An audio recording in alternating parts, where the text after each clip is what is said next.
saya meminta waktunya ganggu waktu Bapak nih hari ini. Di sini saya izin dulu kepada Bapak, ini kan terkait tugas saya sebagai CGP, di mana di modul 3.1 ini, yaitu demonstrasi kontekstual, ini ada tugas saya tentang pengambilan keputusan berbasis nilai-nilai kebajikan sebagai pemimpin. Jadi di sini saya minta pengalaman Bapak berbagi. Soalnya kan Bapak nih khususnya selaku pimpinan sekolah ini sudah menjadi kepala sekolah yang lumayan lama Pak ya, dalam kurun waktu yang lumayan lama. Tentunya kan Bapak memiliki pengalaman-pengalaman yang luar biasa. Oke. Di sini saya ingin tahu nih pengalaman Bapak, kira-kira Bapak pernah nggak dihadapkan pada suatu kasus atau permasalahan yang mungkin kasus tersebut sama-sama baik tetapi bertentangan pada saat itu? Terima kasih Bu Latifah ya, atas pertanyaan yang disampaikan kepada saya, dan mudah-mudahan kamu bisa menjawab. Jadi memang kalau kasus di sekolah ini itu banyak, dan ada beberapa hal kasus itu yang menjadikan suatu dilema.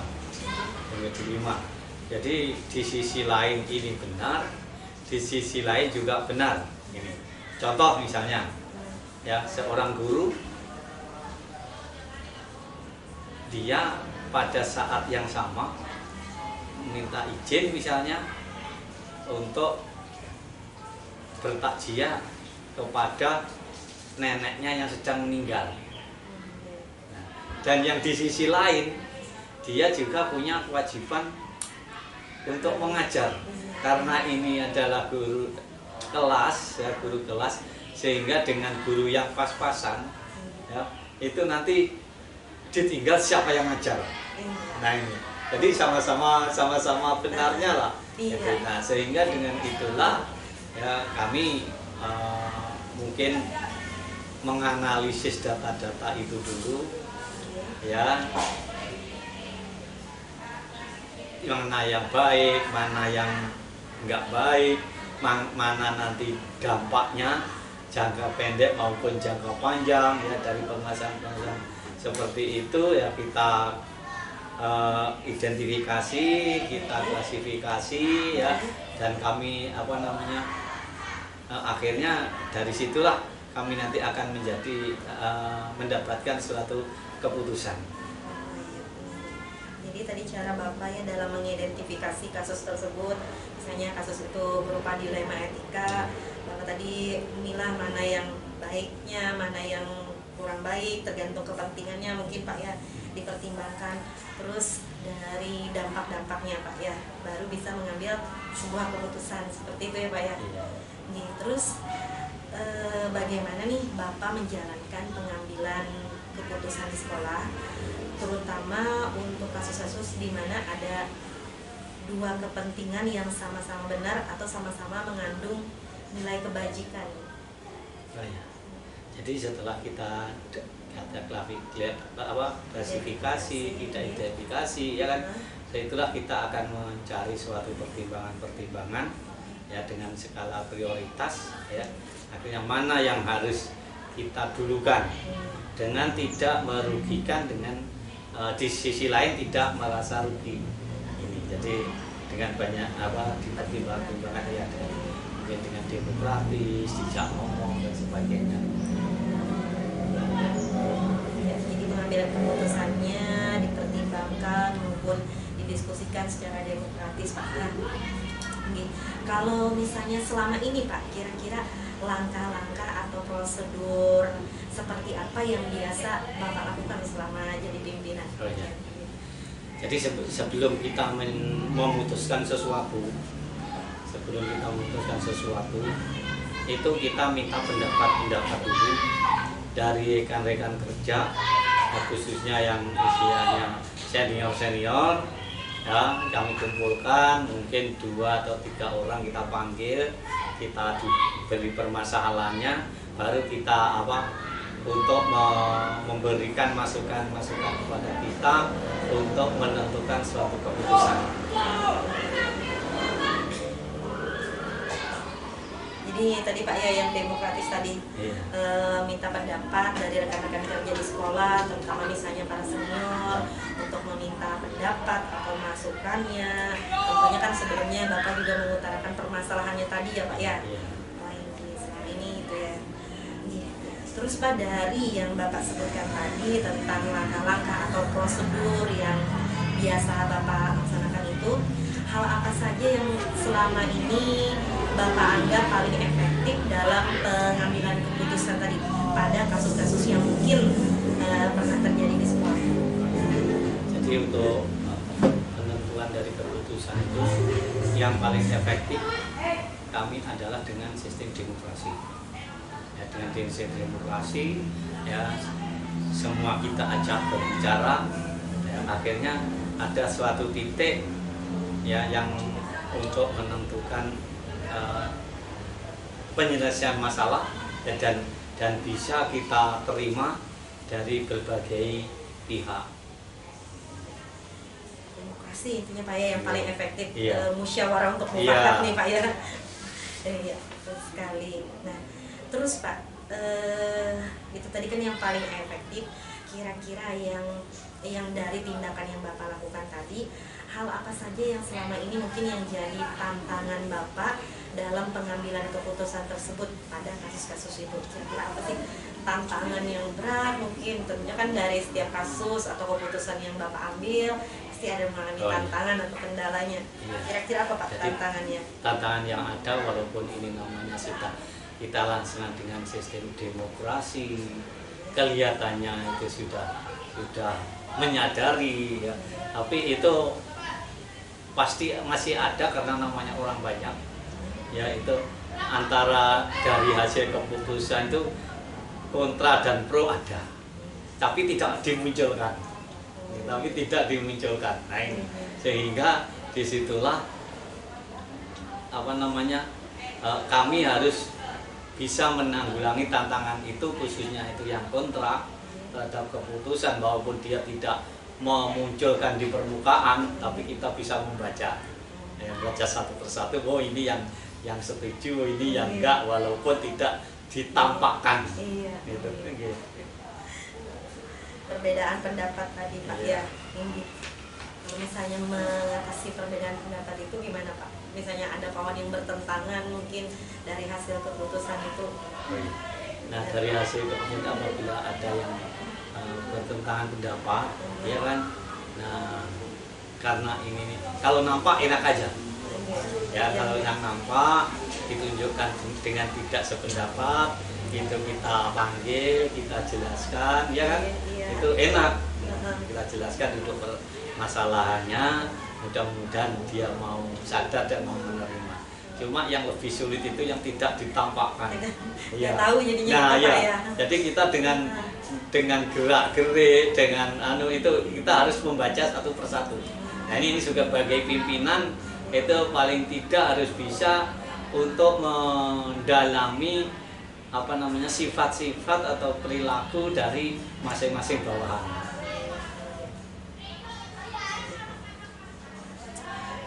Selanjutnya Pak, selama ini Bapak nih apa punya sebuah tata kelola atau jadwal tertentu mungkin dalam sebuah penyelesaian kasus, contohnya kasus dilema etika tadi, apa Bapak punya jadwal tertentu misalnya ini hari ini atau bulan keberapa untuk penyelesaian kasus, atau mungkin langsung menyelesaikan di tempat misalnya? Oh iya, terima kasih. Jadi kalau masalah jadwal penyelesaian itu tidak ada jadwal. Jadi kami kalau ada sesuatu kasus itu segera kita tangani ya, dan segera kita melakukan musyawarah demokrasi ya, dan segera untuk mengambil keputusan. Karena kalau kita undur-undur, kita jadwal menunggu jadwal itu nanti akan muncul permasalahan baru. Permasalahan baru. Betul Pak, setuju itu. Ya tidak ditunda-tunda Pak ya. Pokoknya bila ada masalah langsung diatasi. mungkin bentuk atau prosedur seperti apa Pak yang pernah Bapak jalankan mungkin? Oh ya, jadi prosedurnya itu yaitu, jadi dari setelah kita tahu ada masalah, ya kan, segera kita identifikasi, ya, segera kita pilah-pilah, ya, itu dampaknya nanti, besar dampaknya kayak apa sampai di mana, ya, baru kita memanggil rekan-rekan yang bisa kita ajak ngomong, kita ceritakan duduk perkaranya, ya, akhirnya dia suruh mengajukan pendapat. Nah, baru pendapat itulah nanti kita simpulkan untuk menjadi suatu keputusan. Keputusan bersama jadinya Pak ya. Bersama. Berarti tadi lebih melibatkan ke rekan-rekan kerja Pak ya. Kira-kira Pak, tadi kan ada tantangan tentunya dalam pengambilan keputusan yang pernah Bapak lakukan.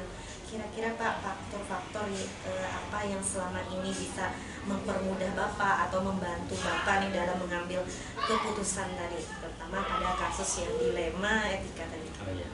Jadi faktor-faktor itu yang pertama, yang pertama kita mendalami satu persatu anak buah. Itu kunci. Mendalami karakternya. Karakternya. Nah, yang kedua, kita selalu mengutamakan demokrasi. Demokrasi. Kemudian yang ketiga, ya, kita mencari dampak positif dan negatifnya, jangka panjang atau jangka pendek dari permasalahan itu. Dan yang ketiga, kita konsekuen terhadap hasil dari keputusan itu.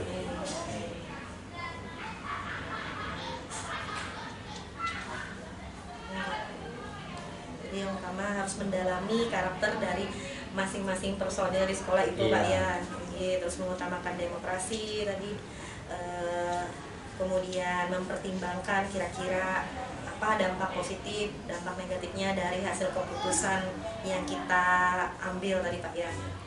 Ini Pak, nah, ini mungkin terakhir Pak, dari semua yang Bapak sampaikan tadi, dari cara Bapak mengidentifikasi, kemudian prosedur, tantangan, sampai cara-cara yang mendukung Bapak, pembelajaran apa yang kira-kira dapat Bapak petik nih dari pengalaman Bapak selama jadi pimpinan ya dalam mengambil sebuah keputusan? Jadi pelajaran yang kita peroleh dari menangani berbagai macam permasalahan itu adalah yang pertama, kita jangan lari dari masalah, ya, jangan lari dari masalah, karena kalau kita lari dari masalah maka akan muncul masalah baru. Jadi kalau ada suatu masalah segera kita tuntaskan, kita selesaikan, ya, itu, dan selalu mengutamakan demokrasi, selalu mengutamakan demokrasi ini. Betul sekali Pak. Banyak pembelajaran dari Bapak nih. Kata kuncinya tadi, jangan pernah lari dari masalah, karena kalau lari muncul lagi permasalahan baru. Jadi kalau ada masalah segera aja langsung diatasi Pak ya. Tentunya diidentifikasi dulu masalah-masalah tadi. Jadi mungkin itu saja Bapak wawancara kali ini. Mudah-mudahan kan apa yang Bapak sampaikan tadi bisa jadi bahan masukan bagi saya ke depannya. Misalnya di kedepannya suatu waktu saya menghadapi suatu permasalahan, bisalah mengambil keputusan seperti yang Bapak sampaikan tadi. Terima kasih Bapak atas waktunya. Sekali lagi mohon maaf bila ada kesalahan. Sama-sama. Terima kasih banyak Bapak. Assalamualaikum warahmatullahi wabarakatuh.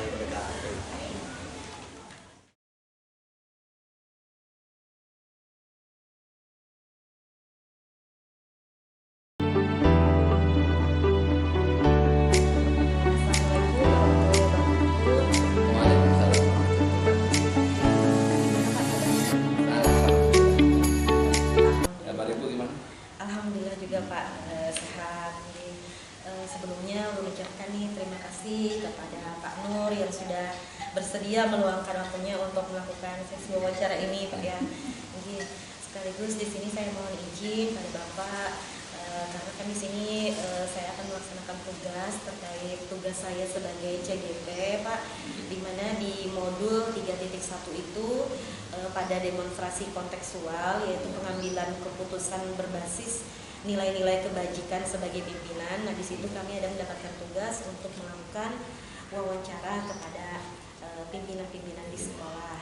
Di sini udah minta kesediaan Bapak mungkin bisa berbagi pengalaman, karena kan Bapak Nur mungkin kan sudah pengalamannya luar biasa tinggi. Selama ini kan Bapak sudah menjadi kepala sekolah dalam kurun waktu yang lumayan lama, Pak ya. Tentunya kan Bapak memiliki pengalaman-pengalaman yang real, yang luar biasa ini. Mungkin langsung saja Bapak, mungkin selama Bapak dulunya sampai sekarang kan Bapak jadi pimpinan, kira-kira Bapak pernah gak dihadapkan pada dua hal atau pada kasus-kasus yang mungkin kasus tersebut sama-sama baik tetapi bertentangan nih pada saat itu? Iya. Oke, terima kasih Bu Latifah atas waktunya dan kepercayaannya. Sebagai seorang pimpinan ya, tentunya permasalahan kasus-kasus seperti itu tentunya pasti akan dihadapi. Dimana kita menemukan kasus atau permasalahan yang dimana sama-sama memiliki nilai kebajikan atau kebaikan, atau mungkin kalau Bu Latifah sudah mempelajari modulnya kan tentang dilema etika dan pendidikan moral ya. Jadi saya sedikit tahu karena saya dulu juga BP. Jadi modul itu saya pelajari betul. Memang kalau menurut saya itu dua hal yang memang harus dikuasai oleh seorang pimpinan, karena pengambilan keputusan kebijakan yang akan kita ambil, kalau kita sudah memiliki bekal itu, bekal tentang nilai-nilai kebajikan, kalau tidak salah 9 ya, nilainya dari 9 nilai kebajikan itu, keputusan yang kita ambil tentunya akan betul-betul bisa diterima oleh kawan-kawan kita atau mungkin rekan-rekan guru yang lainnya. Jadi terkait dengan itu tentunya setiap pemimpin atau kepala sekolah, punya saya sebagai seorang kepala sekolah dalam masa menjabat, ya banyak sih hal-hal seperti itu yang kita jumpai. Sebagai seorang pemimpin harus menguasai itu ketika kita mengambil keputusan dan betul-betul berkualitas. Banyak pasti kita jumpai tentang dilema etika, kasus-kasus itu atau bujukan moral. Kalau kasus-kasus dilema etika kan sama-sama punya nilai-nilai baik ya. Cuma tinggal kita menimbang mana yang porsi kebaikannya itu lebih besar. Dan itu dampaknya nantinya kalau kita timbang sama-sama baik, tapi ketika kita mengambil misalkan ini dua hal ya, ambil ini baik, tapi kita harus bisa melihat, menimbang dengan dasar dari 9 nilai kebajikan itu. Nah, dari kedua ini mana yang lebih berbobot, nah itulah akhirnya kita mengambil keputusan ke situ. Jadi itu tadi Pak ya, cara Bapak mengidentifikasi kasus tersebut, baik itu kasus yang dilema etika atau bujukan moral. Kemudian Pak, bagaimana Bapak nih sebagai pimpinan menjalankan pengambilan keputusan di sekolah, terutama untuk kasus-kasus di mana yang seperti Bapak sampaikan tadi, dua kasus yang kepentingannya sama-sama benar atau sama-sama mengandung nilai kebajikan. Bagaimana Bapak mengambil sebuah keputusan itu di sekolah? Sekolah itu kan ibarat rumah bagi kita ya. Jadi kita itu dengan rekan-rekan guru itu kan ibarat satu keluarga. Jadi kita sebagai kepala keluarga, sebagai pimpinan itu harus bijak. Jadi tidak bolehlah pimpinan itu memiliki jiwa otoriter. Jadi setiap keputusan mau kita ambil, kita menggunakan asas musyawarah. Kita ambil, minta pendapat dari rekan-rekan yang lain, ya kan, bagaimana pendapatnya ketika kita ada suatu permasalahan. Jadi apa nanti yang kita putuskan itu betul-betul murni dari semua orang, masukan semua pihak, sehingga betul-betul berkualitas tadi, betul-betul keputusan kita ini tidak merugikan orang lain, karena banyak pemikiran dari yang lainnya. Jadi intinya harus ada musyawarah, komunikasi dengan rekan-rekan yang lain, karena kita ibarat satu keluarga. Pak ya, jadi minta pendapat dari kawan-kawan rekan kerja Pak ya, saling demokrasi, musyawarah mencapai mufakat gitu Pak ya. Kalau selama ini Pak, kira-kira langkah-langkah atau prosedur seperti apa yang pernah Bapak jalankan atau yang biasa Bapak lakukan di sekolah? Yang saya lakukan tentunya setiap kita mengambil keputusan tentunya kita harus menimbang juga, melihat, menganalisis, menelaah dari mana dasarnya, dari 9 nilai kebajikan yang ada tadi. Setelah kita telaah, identifikasi dan sebagainya, nah baru kita nanti ya kan, oh ini arahnya kemana, akar masalahnya apa. Nah itu kan kita telaah dulu, kita analisa dan sebagainya. Jadi langkah-langkah itu yang harus kita lakukan sehingga nantinya keputusan itu tidak merugikan orang lain dan juga tidak mengecewakan di kemudian hari. Setelah itu sudah kita telaah, setelah itu sudah kita analisa. Nah, kita minta pendapat kawan-kawan yang lain, bagaimana sih ada masalah seperti ini. Kan kita menyaring dulu, ya kan. Meskipun kita punya, ya sudah punya di sini, punya argumentasi berdasarkan hasil analisa kita, tapi kita penguatannya dari kawan-kawan yang lain. Bagaimana? Kalau cenderung ternyata memang hampir sama, ya kan, dengan apa yang mau kita putuskan, berarti kan, oh insya Allah keputusan kita ini tidak akan sama. Tapi kalau nanti ternyata benturan dengan kawan-kawan, nah itu kan yang perlu kita betul-betul pikirkan lagi. Jadi tidak langsung mengambil gitu. Jadi langkah-langkahnya. Jadi harus ditimbang dulu Pak ya, dianalisis, ditelaah, baru Bapak tadi bisa menentukan langkah. Kemudian juga meminta masukan dari kawan-kawan Pak ya, jadi baru bisa mengambil sebuah keputusan. Kemudian dari yang Bapak sudah lakukan seperti langkah-langkah tadi atau prosedur tadi, mungkin dari itu hal-hal apa yang kira-kira yang lebih efektif Pak dalam pengambilan kasus, dalam pengambilan keputusan tadi terhadap kasus yang mungkin pernah Bapak atasi selama ini? Yang lebih efektif, yang jelas kita harus tetap berpatokan kepada 9 nilai kebajikan tadi. Itu efektif sekali. Karena setelah kita melihat, menganalisa ya, identifikasi dari 9 ini masuk berapa misalkan.